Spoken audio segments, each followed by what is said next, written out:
रुपए का जो वैल्यूएशन है, सभी रिजर्व बैंकों को, किसी भी कंट्री की हो, उस रिजर्व बैंक को जितना सोना है उसके अगेंस्ट में करेंसी छापनी होती है, जितना गोल्ड है, क्योंकि इंटरनेशनल करेंसी गोल्ड है, आईएमएफ की करेंसी गोल्ड है। पहले कभी आईएमएफ की करेंसी भी डॉलर हुआ करती थी, लेकिन जब एक बार 1973 या 77 में रिसेशन आया तो फिर डॉलर एकदम गिर गया था, तो अब इंटरनेशनल करेंसी गोल्ड है। कोई भी संसार की कोई भी कंट्री अगर अपने यहां करेंसी छापेगा तो उसको गोल्ड के एवज में करेंसी छापनी होगी। सपोज किसी के पास इतनी करेंसी है, इतना गोल्ड है, मैं मानता हूं कि मेरी सरकार है और 1 किलो गोल्ड है मेरे पास, और 1 किलो गोल्ड में मैंने 1000 रुपए छापे, तो 1 ग्राम गोल्ड कितने का हुआ? 1 रुपए का।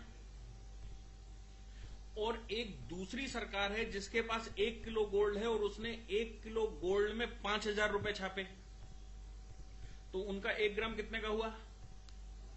5 रुपए का। तो हमारी करेंसी और उसकी करेंसी में कितना डिफरेंस आया? 4 रुपए का, मतलब 5 रुपए का। हमारा 1 रुपया उस गवर्नमेंट का 5 रुपया बराबर होगा। इसलिए जो जितनी भी फेडरल बैंक्स होती हैं उनके पास गोल्ड का रिजर्व होता है, उस रिजर्व के अगेंस्ट में वो अपनी करेंसी छापकर मार्केट में चलाता है, और इंटरनेशनली मोनेटाइज होता है ये। इसलिए हमारे गोल्ड के एवज में सपोज किसी सरकार ने करेंसी ज्यादा छाप दी, उसको लगा कि मैं इनफ्लो बढ़ा दूंगा करेंसी का, तो करेंसी का जैसे ही वो फ्लो बढ़ाएगा वैसे ही उसको अपनी करेंसी डिवैल्यूएट करनी पड़ेगी। जैसे चाइना ने अभी डिवैल्यूएट करी, अवमूल्यन किया, तो उन्होंने कहा भाई अब हमारी करेंसी ये उसका रेट होगा। क्यों? क्योंकि उसने मार्केट में पैसा कम पड़ गया, उसका ट्रेड नहीं चल रहा उस कंट्री में, तो वो क्या करेगा? करेंसी छापकर मार्केट में निकालेगा। वो सैलरियां बढ़ाएगा तो कहां से देगा? करेंसी छापेगा और सैलरियां देगा। पैसा ज्यादा हो गया, रिजर्व कम रह गया, तो पैसा ज्यादा रिजर्व कम है तो उसको करेंसी को डिवैल्यूएट करना पड़ेगा, तब वो मार्केट में चलाएगा। तो अपने इस कंट्री लेवल पर तो ठीक है, लेकिन इंटरनेशनली उसकी वैल्यू कम हो गई। ऐसे वर्ल्ड वाइड करेंसी छपती है और उसका कंपैरिजन होता है। इसलिए आज $1 की कीमत 66 रुपए अगर है, 64 रुपए, 65 रुपए, 66 रुपए, इसका मतलब है जितना गोल्ड उनके पास है उतने गोल्ड में हमने 66 गुना ज्यादा करेंसी छाप ली है अपने कंट्री को चलाने के लिए। क्योंकि इंटरनल व्यवस्था तो हमारी है, हम अपनी चला लेंगे, लेकिन इंटरनेशनली उसको चलाने के लिए तो हमको अवमूल्यन करना पड़ेगा, क्योंकि वो कहेंगे भाई करेंसी आपने ज्यादा छाप रखी, गोल्ड आपके पास कम है, आपकी करेंसी हम क्यों ले ले?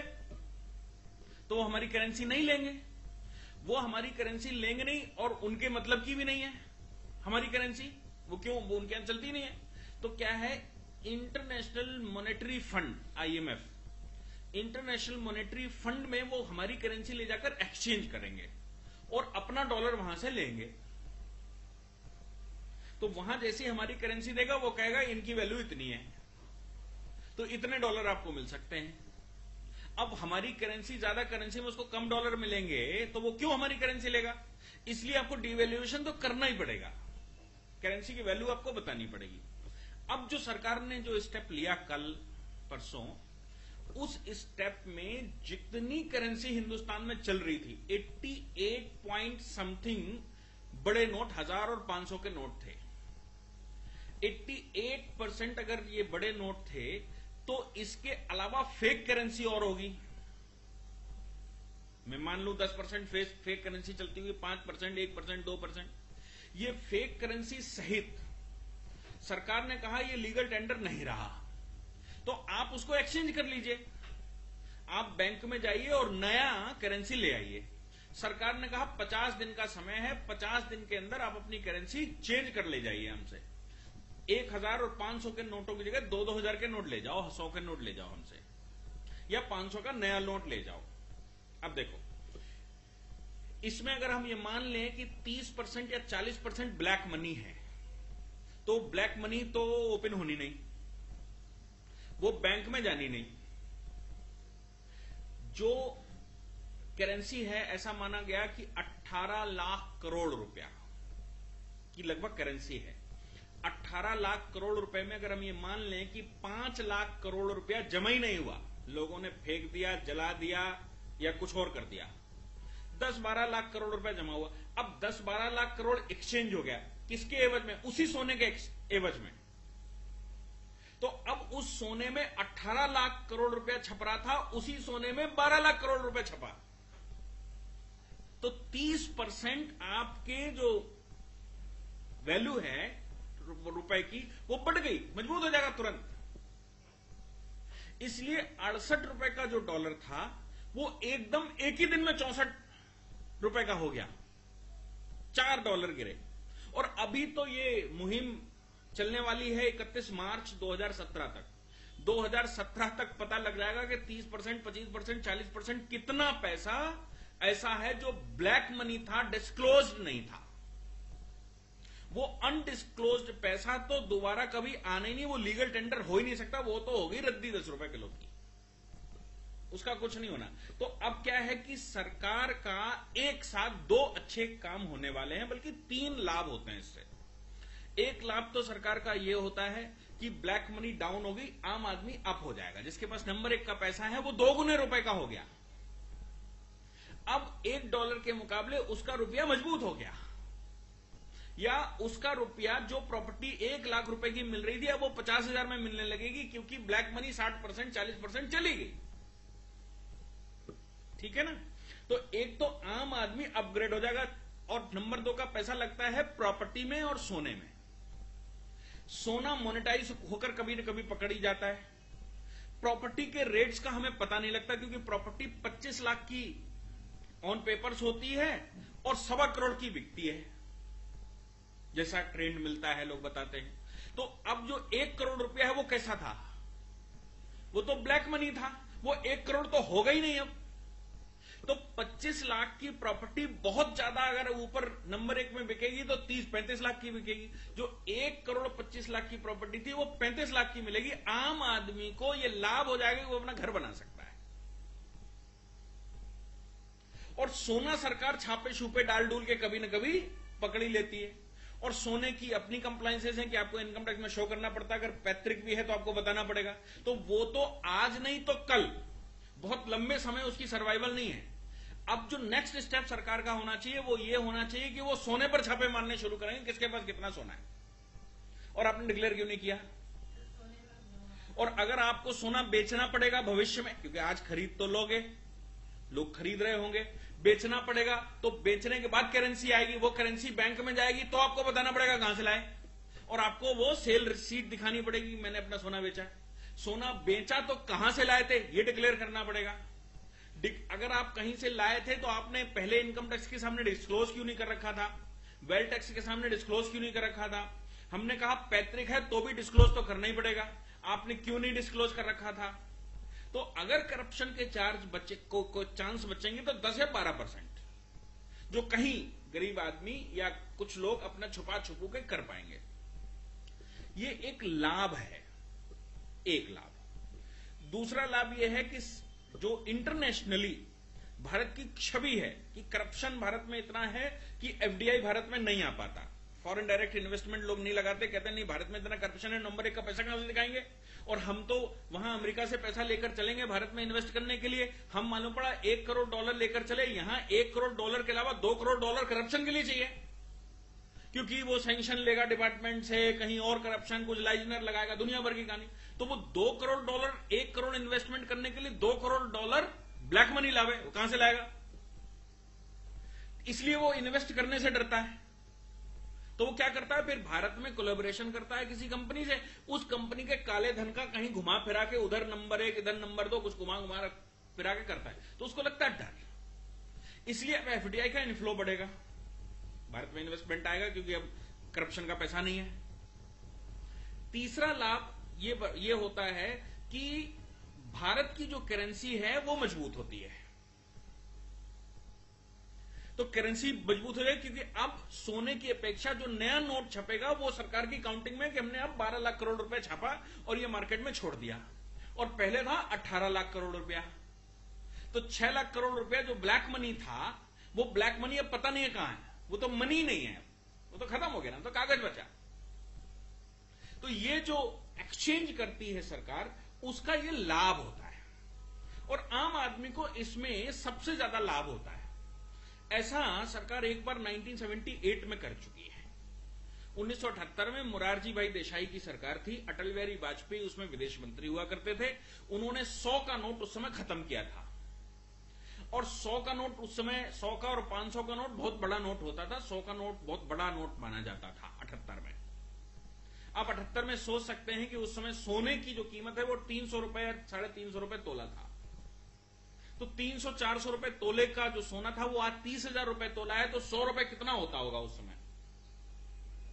आज 500 का नोट बहुत बड़ा नहीं है, उस समय 100 का नोट बहुत बड़ा होता था। उन्होंने 100 के नोट खत्म किए थे और उसका प्रभाव मार्केट में बहुत बड़ा था। लेकिन एक बहुत बड़ी समस्या इसमें यह आती है कि जो जिनके नेटवर्क में करप्शन है, ऐसा एक 20-25% लोग होंगे जिनके नेटवर्क में करप्शन होगा, उनके करोड़ों रुपए खराब हो जाएंगे। वो सरकार के साथ निकालते हैं खुन्नस और फिर वो सरकार के अगेंस्ट में काम करना शुरू करते हैं और सरकारें गिरा देते हैं। ये कोई जो डिसीजन सरकार का है, ये आसान डिसीजन नहीं है, ये तो अपने गले पर तलवार रखकर लिया गया डिसीजन है। क्योंकि 1978 हमारे सामने एक इलस्ट्रेशन है कि 1975 की इतनी इमरजेंसी की जाती होने के बावजूद 75 से 77 इमरजेंसी में इतनी जाती हुई कि हम आज भी उसकी जन्म तिथि और मरण तिथि मनाते हैं और उसको भूलकर लोगों ने मोरारजी देसाई की सरकार गिरा दी थी और 80 में 371 सीटें लेकर इंदिरा गांधी पुनः आ गई थी, जिसने 75 से 77 तक हाथ पैर तोड़ने में किसी की कसर नहीं छोड़ी। करेंसी इश्यू ने कि जो काला धन खत्म करने की कोशिश मोरारजी सरकार की थी, उस काला धन को समाप्त करने में लोगों ने कहा नहीं, कम से कम वो काला धन मेरा था, मेरा धन तो था, मार बड़ी तो हम छह लेंगे, लेकिन काला धन तो ठीक रहेगा, हमारा पैसा तो ठीक रहेगा। तो 78 में इंदिरा गांधी की सरकार पुनः आ गई थी इसी डिसीजन की वजह से। तो कोई भी सरकार अगर इस प्रकार का डिसीजन लेती है तो ये मान के चलो कि वो अपने गले पर चाकू रखकर डिसीजन लेती है, वो बिल्कुल मौत की कगार पर खड़े होकर डिसीजन लेती है। ये सामान्य लोगों के बस का काम नहीं है। जो सत्ता के लोलुप लोग हैं, जिनको सत्ता अच्छी लगती है, जिनको सत्ता में बने रहना अच्छा लगता है, जिनको सत्ता से लाभ लेना अच्छा लगता है, उनके बस का ये डिसीजन नहीं है कि वो डिसीजन ले पाएंगे। क्योंकि इलस्ट्रेशन संसार भर के बहुत बुरे हैं जब ये गिरा। तो अभी हमको भी सबको अभी लग रहा है कि नहीं बहुत अच्छा हुआ और उस समय अप्रिशिएट किया था 78 में भी लोगों ने, लेकिन इसकी कॉन्सिक्वेंसेस दिखाई पड़ेंगी साल भर बाद। और साल भर बाद के बाद वो कहेगा नहीं, अरे करप्शन का पैसा होता तो 1000 इसको दे देते, 500 उसको दे देते, तो ऐसा कर लेते, तो वैसा कर लेते, वो होता तो ऐसा हो जाता, अब तो पैसे ही नहीं है, कहां से लाएं। बस इतना है कि सरकार अगर ट्रांसपेरेंसी में और सक्सेस हो पाई तो ये खेल हमेशा के लिए खत्म हो जाएगा। और अगर सरकार लूज रह गई तो ये करप्शन इशू, ये जो ब्लैक मनी इशू है, ये सरकार को ले डूबता है। मोरारजी देसाई सरकार के समय पर ऐसा नहीं हो पाया। इसके अलावा एक और बयान आया, उस बयान में लोगों ने कहा कि ये तुगलकी फरमान है। कांग्रेस ने कहा, आम आदमी पार्टी ने कहा, ममता बनर्जी ने कहा, कई लोगों ने कहा ये तुगलकी फरमान है। ये कहा क्यों, ये सगुफा कहां से आया? मोहम्मद बिन तुगलक ने इस तरह का रिफॉर्म लाया था वो 13वीं सेंचुरी में, और उसने डिवैल्यूएशन किया था। और हमने मोहम्मद बिन तुगलक के बारे में यह भी सुना होगा कि लोग ये कहते हैं कि मोहम्मद बिन तुगलक एक जो मेंटल शासक था। फिर बाद में लोगों ने आज के जमाने पे कहना शुरू किया कि उसने वो कदम 13वीं सदी में उठाए जो आज सरकारें उठाती हैं, डिवैल्यूएशन वगैरह, करेंसी को चेंज करना और राजधानियों को चेंज करना, रिफॉर्म लाना। उस समय उसने किया। क्या है, उस समय जब उसने किया होगा तो उसका रिफॉर्म तो अच्छा था, लेकिन उसकी मैकेनिज्म नहीं रही होगी, क्योंकि वो अकेला रिफॉर्मिस्ट रहा होगा, इसलिए वो हो गया फेल। क्योंकि करेंसी लोगों ने छापनी शुरू कर दी घरों में। उस समय करेंसी पर एक निशान लगता था और टकसाल सरकार के होते थे, तो सरकार टकसालों में पीतल का और उसका सिक्का जो भी होता था वो काटती थी और उस पर एक निशान लगाती थी और वो सिक्का माना जाता था। लेकिन मोहम्मद बिन तुगलक के समय पर जो था वो उस समय इंफ्रास्ट्रक्चर नहीं था। 1978 में भी इलेक्ट्रॉनिकली भारत इतना स्ट्रांग नहीं था कि वो करप्शन रोक पाता। उसने ब्लैक मनी तो बाहर निकलवा दी, लेकिन फ्यूचर करप्शन को नहीं रोक पाया, लोगों की मेंटलिटी को नहीं रोक पाए होंगे, इसलिए 80 में सरकार गिर गई। लेकिन आज 2016 में हमको ये सोचना चाहिए कि सरकार के पास सारी विधियां हैं, इलेक्ट्रॉनिकली सरकार बहुत स्ट्रांग है,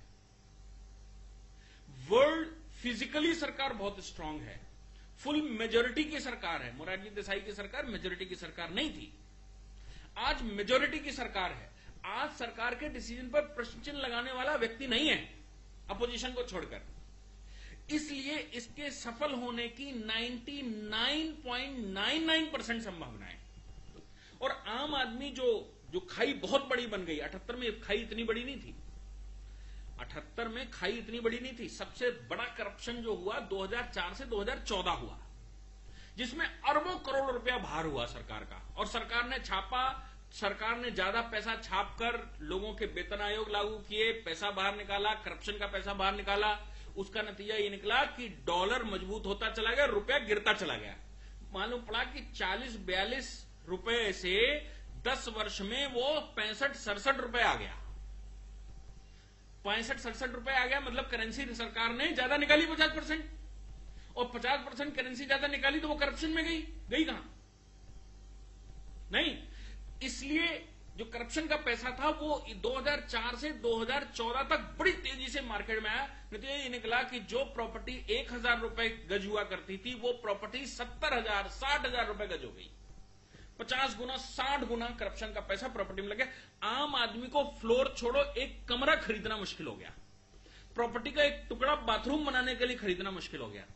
क्योंकि आम आदमी जब पैसा लगाता है तो उसके पास 1000 रुपए का 1100 कर लेगा, लेकिन वो 1000 रुपए की जगह कहीं भी 10,000 नहीं इन्वेस्ट कर सकता। और करप्शन का पैसा क्या करता है? प्रॉपर्टी में जो रेट बढ़ते हैं, कितने की है? 10 लाख की, दूसरा आवाज लगाता 15 की, तीसरा आवाज लगाता 20 की, चौथा कहता 25 में ले लेंगे, अच्छी लोकेशन, पांचवा कहता 50 में ले लेंगे। अब देखो, लाख रुपए की प्रॉपर्टी, 10 लाख की प्रॉपर्टी 50 लाख में बिक गई। अब आम आदमी जो नॉन करप्शन का पैसा, वो 10 लाख के कितने कर लेगा? अपने गहने शहने रिश्तेदार नाते सब मिला के 10 के 12 कर लेगा, 15 कर लेगा, वो 10 के 50 नहीं कर सकता। इसलिए करप्शन का पैसा आया, प्रॉपर्टी एकदम हाइप हो गई। अब करप्शन का पैसा सरकार ने एक साथ पूरा डुबो दिया, जितना 10 वर्ष में कमाया था वो एक नाइट, ओवरनाइट खत्म हो गया काम।